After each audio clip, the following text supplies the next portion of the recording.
Assalamualaikum warahmatullahi wabarakatuh. Hai sahabat YouTube semuanya. Kali ini saya ingin membahas tentang monetisasi channel YouTube saya.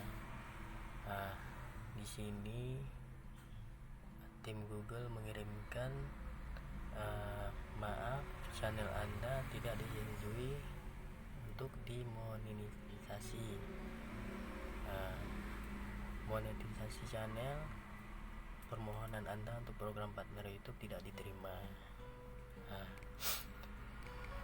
Bisa bayang nggak? Sudah lama-lama kita buat YouTube, upload video, edit video. Akhirnya gini nih. Sobat semuanya, coba dengar. Sayangnya menurut pendapat kami, channel Anda tidak mematuhi kebijakan monetisasi YouTube sehingga kami belum dapat menyetujui permohonan Anda saat ini. Harap pelajari masukan kami di bawah dan buat perubahan. Apa yang perlu Anda lakukan selanjutnya? Meninjau masukan. Setelah melakukan peninjauan, kami menemukan konten di channel Anda yang tidak sesuai dengan pedoman berikut ini. Agar dapat dimonetisasi, channel Anda harus mematuhi semua kebijakan monetisasi YouTube.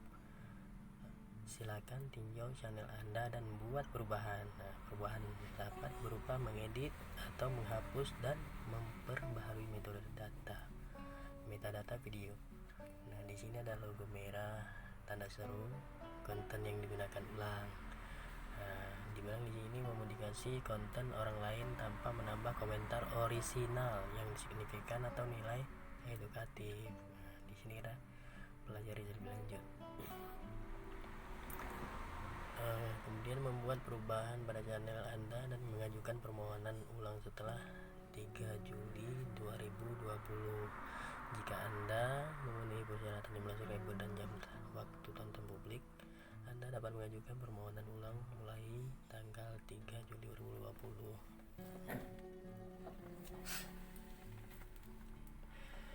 Di sini bisa lihat jam waktu tonton publik saya 4074 jam.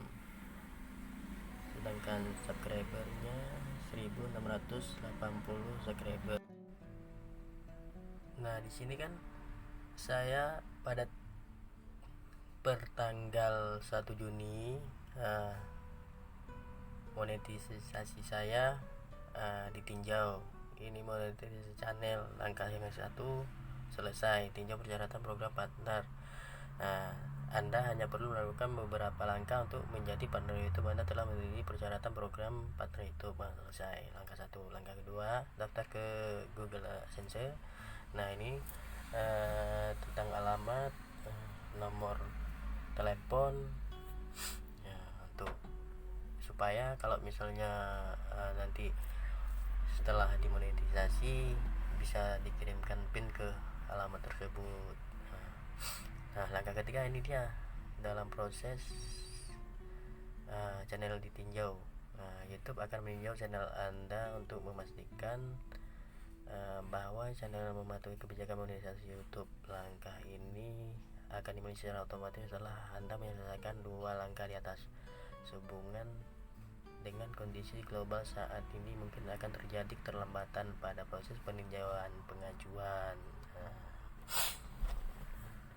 Setelah saya tunggu beberapa hari, pertanggal 1 Juni, 3 hari. Hari ini tanggal 3 Juni dikirimlah bahwa akun saya belum bisa untuk dimonetisasi karena menurut peninjauan mereka, karena di sini bingung tuh. Bingungnya nggak dijelaskan mana video yang melanggar, mana video yang harus kita rubah, mana video yang harus kita edit. Nggak dikasih tahu nih. Suruh cari sendiri. Bingung nggak nih? Di sini perlu diketahui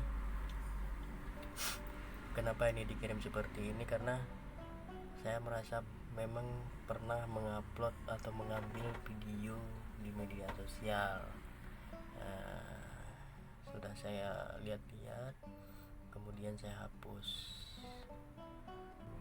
Karena kalau sudah terjadi seperti ini, kita harus menunggu 1 bulan lagi untuk mendaftar kembali di sini.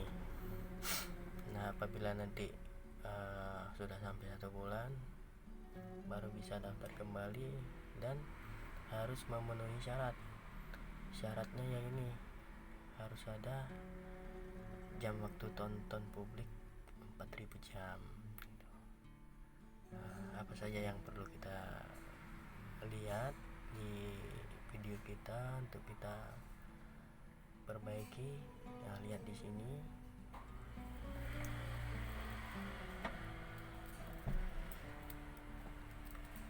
Nah, di sini kebijakan monetisasi channel YouTube. Jika Anda melakukan monetisasi di YouTube channel Anda, wajib mematuhi kebijakan monetisasi YouTube.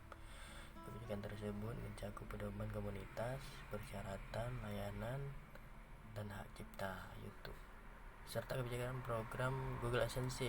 Kebijakan ini berlaku bagi siapapun yang berpartisipasi dalam atau ingin mendaftar ke program partner YouTube. Pelajari lebih lanjut alasan kami memperlakukan kebijakan monetisasi channel. Jika Anda ingin memonetisasi video dengan iklan, video tersebut juga wajib mematuhi pedoman konten yang cocok untuk pengiklanan. Berikut ringkasan masing-masing kebijakan utama. Pastikan Anda membaca setiap kebijakan dengan cermat karena kebijakan tersebut digunakan untuk memastikan kelayakan suatu channel untuk melakukan monetisasi. Peninjauan kami secara rutin memastikan apakah channel yang melakukan monetisasi mematuhi kebijakan tersebut atau tidak. Pelajari lebih lanjut cara kami menegakkan kebijakan kami. Nah, hal-hal yang kami periksa saat meninjau channel Anda. Nah, ini peninjau kami memeriksa kepatuhan konten yang paling menggambarkan channel Anda terhadap kebijakan kami. Karena tidak dapat memeriksa setiap video, peninjau kemungkinan akan berfokus pada konten channel Anda berikut ini. Nah, yang pertama itu tema utama. Video yang paling sering ditonton, video terbaru, proporsi waktu tonton terbesar, metadata video termasuk judul, thumbnail, dan deskripsi. Konten di atas hanyalah contoh konten yang dinilai oleh para peninjau kami maksudnya. Perlu diingat bahwa peninjau kami dapat dan mungkin akan memeriksa bagian lain dalam channel Anda demi memastikan kepatuhannya secara menyeluruh terhadap kebijakan kami. Video mana yang kita upload, yang video-video yang kita ambil dari media sosial ataupun bukan punya kita sendiri. Tapi setelah dilihat-lihat, sayang juga jam tayangnya, bisa mengurangi jam tayangnya. Kalau kita hapus, jam tontonnya akan berkurang. Nah, tapi ada sebagian yang udah dihapus, diedit. Kita coba lagi nanti 1 bulan kemudian kita daftar kembali. Nah, kalau gagal pun ini harus dihapus semua ini kan. Harus cari sendiri yang mana video yang tidak pantas, yang melanggar hak pedoman partner YouTube. Walaupun di sini nggak ada pembatasannya. Tapi tim YouTube sudah menelusuri setiap video, terutama video yang jam tayangnya yang banyak, yang jam tonton yang banyak, yang penonton yang banyak, itulah yang harus kita lihat. Nah, perlu diketahui untuk para YouTuber semuanya yang baru-baru ini yang hampir sampai untuk di monetisasi ataupun hampir sampai 4000 jam tayang.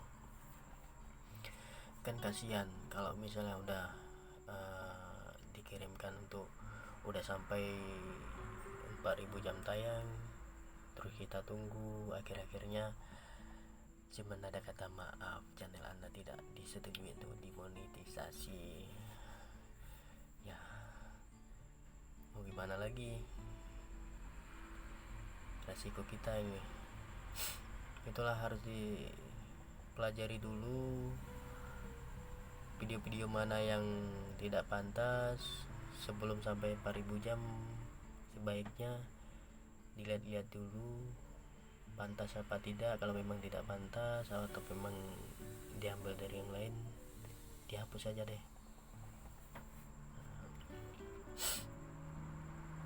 Oke, itu aja. Terima kasih semuanya.